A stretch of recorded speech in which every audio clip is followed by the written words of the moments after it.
Hello friends, स्वागत है एक बार फिर से आप सभी का आपके अपने यूट्यूब चैनल साइबर कैफ़े में।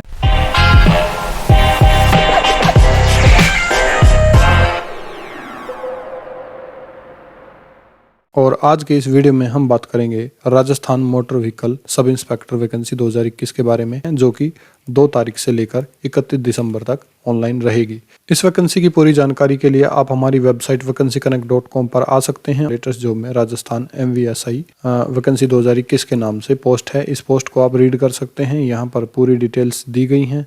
ऑफिशियल नोटिफिकेशन में आपको पूरी जानकारी हिंदी में मिल जाएगी। दोस्तों, अगर आप ये फार्म अप्लाई करना चाहते हैं तो सबसे पहले यहाँ क्लिक हेयर पर क्लिक करने के बाद ये देखिए आप sso.rajasthan.gov.in इस वेबसाइट पर आ जाएंगे। इस वेबसाइट पर सबसे पहले आपको अकाउंट बनाना होगा, उसके बाद आप ये फार्म भर पाएंगे। दोस्तों, इसके अंदर राजस्थान का कोई भी फार्म भरने से पहले आपको इस sso.rajasthan.gov.in इस वेबसाइट पर लॉगिन करना होता है। इस पर अपना एक अकाउंट क्रिएट करना होता है। तो यहाँ से आप रजिस्टर पर क्लिक करके रजिस्ट्रेशन कर सकते हैं। तो रजिस्ट्रेशन करने के लिए आपको देखिए नीचे माध्यम दिए गए हैं, Jan Aadhaar and Bhamashah and Google account. तो गूगल से आप क्लिक करेंगे तो आपकी ईमेल आईडी से ये लॉगिन हो जाएगा। तो दोस्तों, रजिस्ट्रेशन करने के बाद आपने लॉगिन पर क्लिक करना है। यहाँ पर जो यूजर आईडी आपने बनाई है और जो पासवर्ड आपने बनाया यहाँ पर डालेंगे। उसके बाद कैप्चा कोड डालकर लॉगिन कर लेंगे। एक बार जब आप लॉगिन कर लेते हैं दोस्तों, तो आप इस स्क्रीन पर आ जाएंगे। इस स्क्रीन पर आपको यहाँ पर कुछ एप्लीकेशंस दिखाई दे रही हैं। अगर आपकी स्क्रीन पर कोई भी एप्लीकेशन नहीं आ रही है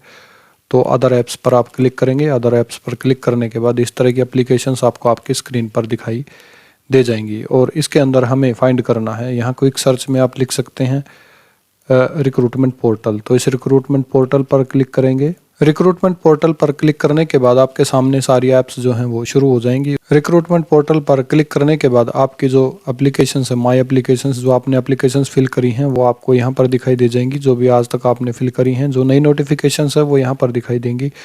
एंड ऑन गोइंग जो रिक्रूटमेंट्स हैं, जो फिलहाल अभी चल रही हैं, वो आप यहाँ पर देख सकते हैं। तो हमें अप्लाई करना है मोटर व्हीकल सब इंस्पेक्टर का। अप्लाई नाउ बटन दिया गया है, यहाँ पर आप क्लिक करिए। उसके बाद आपके सामने इस तरीके से मोटर व्हीकल सब इंस्पेक्टर लिखा आएगा। इस पर आप क्लिक कर दीजिए। क्लिक करने के बाद आपके सामने एप्लीकेशन फॉर्म ओपन हो जाएगा, जिसके अंदर आपने बेसिक डिटेल भरनी है, पर्सनल डिटेल भरनी है, क्वालिफिकेशन एंड एक्सपीरियंस भरना है एंड आइडेंटिफिकेशन एंड इनक्लोजर वगैरह डालने हैं। तो दोस्तों, अगर आप सही मायने में इस फार्म को सही ढंग से भरना चाहते हैं तो वीडियो को पूरा देखिएगा। पिछली बार भी मैंने एक वीडियो बनाया था, उसमें यूज़र को कुछ चीज़ों की नॉलेज नहीं थी और उसने गलत डाटा फिल कर लिया और बाद में ये कहते हैं कि सही समय पर सर आपने रिप्लाई नहीं दिया, इस वजह से मेरा फार्म गलत हो गया। तो भाई, रिप्लाई का ऐसा है कि मैं हर टाइम 24 आवर्स यूट्यूब पर अवेलेबल नहीं होता हूं। जब मैं रिप्लाई दे पाऊंगा तभी मैं रिप्लाई देता हूं और मैक्सिमम केसेस में मैं रिप्लाई करने की पूरी कोशिश करता हूं। 100% मेरी जो कमेंट्स हैं उन पर रिप्लाई होते हैं। आप मेरी वीडियोस को चेक कर लीजिए, कोई भी कमेंट ऐसा नहीं मिलेगा आपको जिस पर मैं रिप्लाई नहीं करता। बट जो समय है वो थोड़ा सा लग सकता है, तो थोड़ा सा इस चीज़ को आप समझें और अच्छे से समझकर फार्म को फिल करें और दूसरे को रिस्पॉन्सिबल ना बनाएं अपनी गलती के लिए। तो ध्यान से फार्म को आपने भरना है और सभी चीज़ों को अच्छे से समझना, उसके बाद फार्म को भरना है। तो ये देखिए दोस्तों, यहाँ पर आपको दिया गया है आवेदक का नाम। यहाँ पर आपने कैंडिडेट का नाम फिल करना है, उसके बाद जेंडर, उसके बाद father name, mother name, date of birth. जैसे आप यहाँ पर डेट ऑफ बर्थ डालते हैं, एज इसके अंदर अपने आप आ जाएगी। उसके बाद इसमें कैटेगरी आपने सेलेक्ट करनी है। दोस्तों, कैटेगरी एक इम्पोर्टेंट पार्ट है यहाँ पर।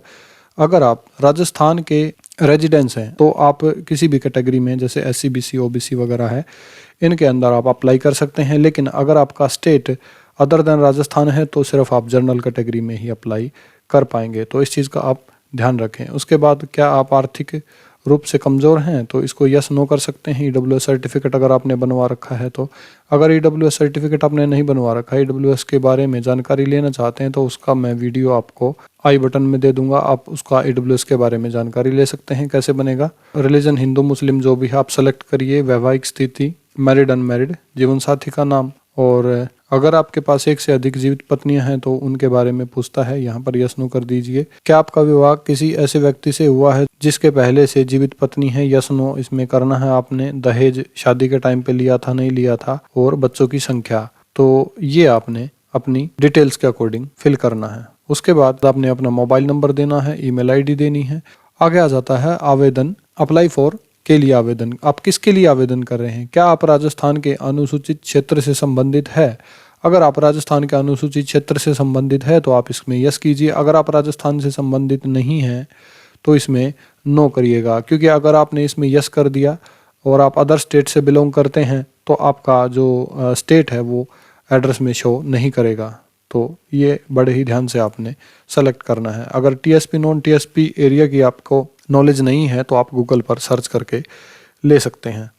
उसके बाद यहाँ पर कॉरस्पॉन्डेंस आपने भरना है, जो आधार कार्ड में आपके अवेलेबल है वो आप यहाँ पर भर दीजिए।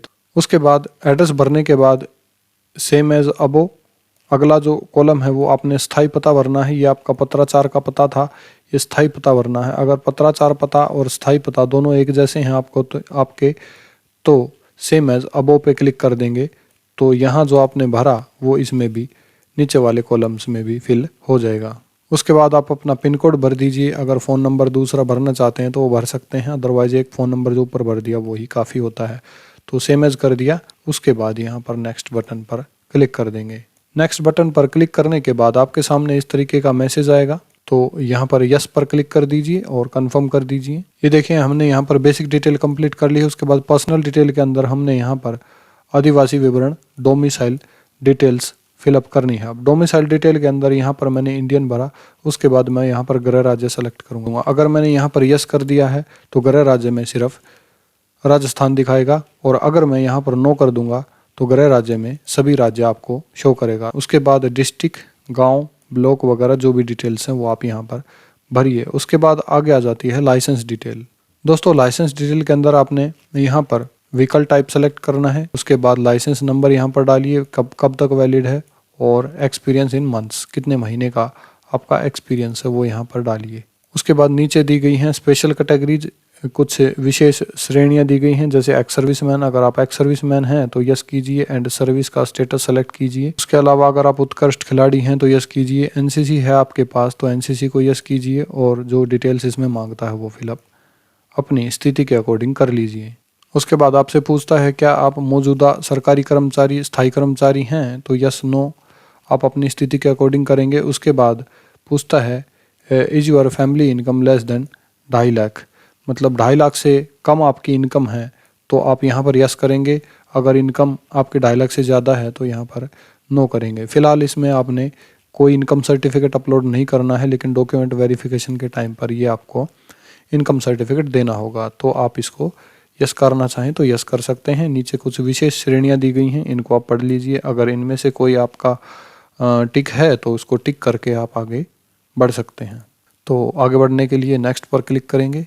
पर्सनल डिटेल भी फिल कर ली हैं। उसके बाद हमने क्वालिफिकेशन एंड एक्सपीरियंस को फिल करना है। अब क्वालिफिकेशन के लिए देखिए इसमें 3 कॉलम्स दिए गए हैं। नंबर 1 है सेकेंडरी, उसके बाद सीनियर सेकेंडरी, उसके बाद diploma in automobile and mechanical engineering / equivalent दिया हुआ है। तो इसके इक्विवेलेंट अगर कोई आपका डिप्लोमा है या एजुकेशन है तो भी आप इसमें अप्लाई कर सकते हैं, या फिर अगर आपके पास डिप्लोमा है तो आप इसमें अप्लाई कर सकते हैं। तो इसके लिए आपको यहाँ पर सब्जेक्ट्स लिखने हैं, उसके बाद बोर्ड का नाम, उसके बाद रोल नंबर, परीक्षा का परिणाम, ईयर ऑफ पासिंग और परसेंटेज। ये सारे के सारे कॉलम्स सभी के लिए आप भरेंगे।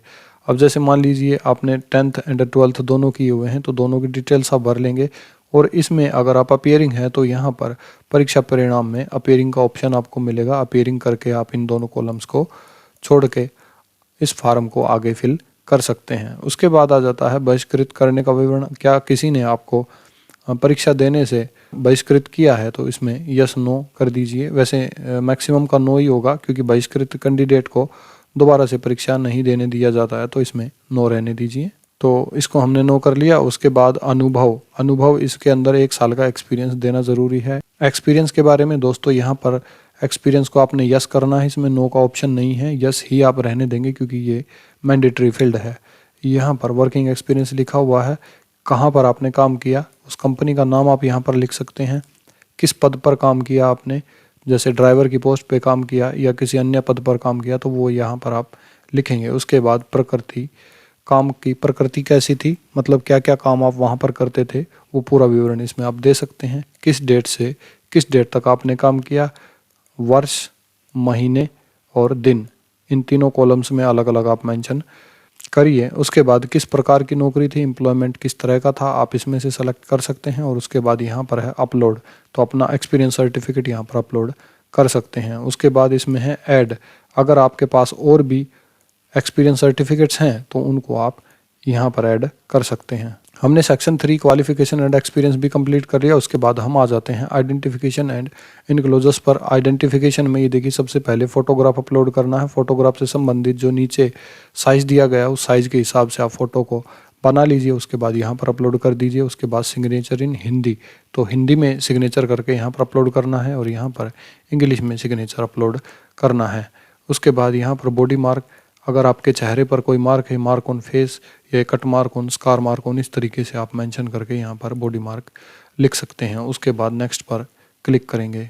तो दोस्तों जैसे ही आप नेक्स्ट पर क्लिक करते हैं अब आपको एप्लीकेशन का प्रीव्यू दिखाई दे जाएगा। जो फार्म आपने भरा है उसकी कंप्लीट डिटेल आपको यहाँ पर दिखाई दे जाएगी विद फोटोग्राफ। तो इस पूरी डिटेल को आप एक बार अच्छे से चेक कर लीजिए कि इसमें कोई कहीं कमी तो नहीं है। जैसे ही आप इसको वेरीफाई कर लेते हैं तो आप आगे बढ़ सकते हैं। यहाँ पर जैसे आप नीचे आते हैं तो यहाँ पर आपको दो ऑप्शंस दिखाई देंगे, एक तो अपडेट का है, एक फाइनल सबमिट का है। अगर आपकी डिटेल्स हैं कंप्लीट सही हैं तो आप फाइनल सबमिट कर सकते हैं। अगर आप अपडेट करना चाहते हैं तो दोबारा से जाके उस फार्म को अपडेट पर क्लिक करके कर सकते हैं। तो अभी हम मान के चलते हैं कि हमने अपना फॉर्म सक्सेसफुली सबमिट कर लिया है। तो दोस्तों यहाँ पर डिक्लेरेशन आपके सामने आ रहा है, इस डिक्लेरेशन पर यहाँ पर क्लिक करना है आपने और उसके बाद फाइनल सबमिट कर देना है। फाइनल सबमिट होने के बाद आपका जो टेम्परेरी ट्रांजैक्शन नंबर है वो यहाँ पर दिखाई दे जाएगा। आपकी कुछ डिटेल्स आपको यहाँ पर दिखाई दे जाएगी और जो चार्ज आपका लगना है वो यहाँ पर आपको दिखाई दे जाएगा। उसके बाद आप पे फीस पर क्लिक करेंगे। जैसे ही आप पे फीस पर क्लिक करते हैं तो जो फीस वाला पेज है उस पर आप आ जाएंगे। यहाँ पर आपके सामने नेट बैंकिंग एंड एग्रीगेटर है, ऑप्शंस दिए गए हैं। इनमें से जिस भी ऑप्शन से आप फीस पेमेंट करना चाहते हैं उसको सेलेक्ट कर लीजिए और जो अप्रोप्रिएट बैंक्स यहाँ पर जो दिए गए हैं, जो मेथड्स यहाँ पर दिए गए हैं, उन मेथड्स को यूज़ करके पेमेंट्स कर सकते हैं। और दोस्तों जैसे आप अपना एप्लीकेशन फार्म कंप्लीट कर लेते हैं, फार्म कंप्लीट करने के बाद आप इस डैशबोर्ड पर यहाँ पर आकर देख सकते हैं। यहाँ पर आपको माई एप्लीकेशन में आपको आपका फॉर्म मिल जाएगा। उसके ऊपर क्लिक करके आप अपनी फ़ीस का या अपने फार्म का प्रिंट आउट ले सकते हैं। तो दोस्तों अगर वीडियो पसंद आया तो वीडियो को लाइक ज़रूर कर दीजिए और इसी तरह की और जानकारी के लिए चैनल को सब्सक्राइब करके बेल आइकन पर क्लिक ज़रूर कर लें। और फार्म से संबंधित सभी लिंक्स मैंने डिस्क्रिप्शन बॉक्स में दे दिए हैं। और फार्म से संबंधित अगर कुछ पूछना चाहते हैं तो आप हमारे वीडियो पर कमेंट भी कर सकते हैं। Thank you.